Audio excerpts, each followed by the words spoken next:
breath. And we're going to play with your imagination for a moment. Now, you know, in the imagination, sometimes people see it, sometimes people feel it, sometimes people hear it, sometimes people just know it. Sometimes people pretend, and that's okay. Whatever you do in your imagination is just fine for you. So, in your imagination, imagine, even pretend if you want to, that at the tips of your fingers, there's a valve, more like a faucet, like a spigot. Open each of those spigots now, the tips of your fingers.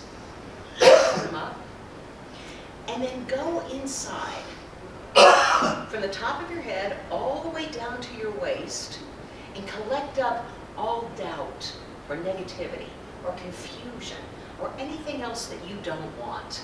Cravings, negativity, doubt. Collect it all up. And let's begin to drain it out those spigots. Just allow that to drain from the top of your head all the way down to your waist. Just let it drain out. Push out. Rush out.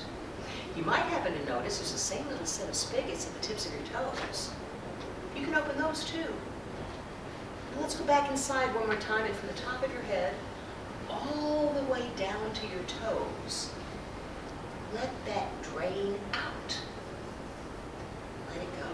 Let it drain out, flush out, pour out. That's right, all of it. Down, down, down to the storm sewers below, draining away. And as you notice that stream lessening down to just a dripping, allow a warm, healing light from the universe to shine right down to the top of your head, shining down to you and all the way through you, filling up all of those spaces that once housed what you don't want, doubt or negativity or cravings. Fill up with that light till it protects you on the outside and goes all the way through the inside, until you are glowing with that warm, healing light. And then you can decide to shut off those spigots and keep the light inside, or leave the spigots open and shine them out to the world. It's your choice. Once you've made that choice, come on back. Come on back and bring that good, positive feeling with you, because it feels so good. Shelley, you seem to have had a reaction to that. Do you mind sharing? Oh, You can it's do. more about the golden light. It just, I could see it move, but I felt it move. I didn't see it. Okay, yeah. I didn't really see it. I felt it moving, and it felt, I think what really made me smile is that it's so, I didn't understand kinesthetic before until you explained it to me here today. And I'm like, oh, that's me. Now I get it.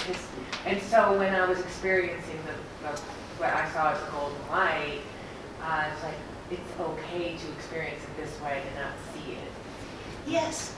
It was Yes. like a forgiveness. So it was lighter than In your anything I've done imagination, you before. might do any of those things, and you can even pretend if you want.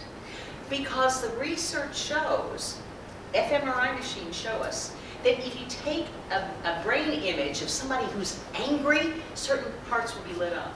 And if you take a brain image of an actor who's acting like they're angry, the same places light up. Pretending works just fine. Imagine empowering your client with that piece of information. All you have to do is pretend that you're going along with this, and it's going to work great for you. Oh, I can pretend.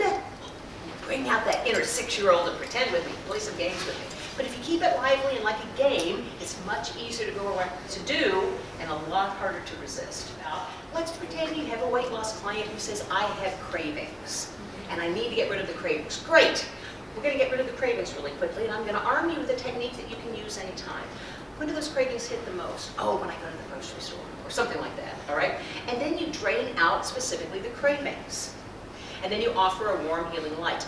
I prefer to offer just a warm, healing light. They can make it a blue light, a pink light, a purple light, a yellow light, I don't care.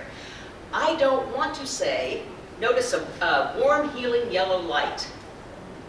Wait a minute, mine's purple. Oh no, I did that wrong. Wow! Right? So keep it as vague and open so they can do the work as is possible. That's one way of using that. I use it with a lot of clients to teach them how to de-stress. And then I let them know that you can keep the light and shine it, or you can hold it inside, whatever you choose. I do that because I personally use this technique a lot. I use it in Chicago traffic. I don't close my eyes, by the way. But if I'm driving along on the Chicago Expressway in rush hour and I feel that tension forming at the back of my neck, right then and there I go, open my spigots, drain out that tension, ooh, take in that warm light. I make mine a laser light. Then I keep it. People who pull out in front of me in traffic, I zap them with the laser. It's my imagination. I get to do anything I want to with it, right? So if I'm zapping people with my imaginary laser, I don't show up places tense and angry. And your clients can use that at any time.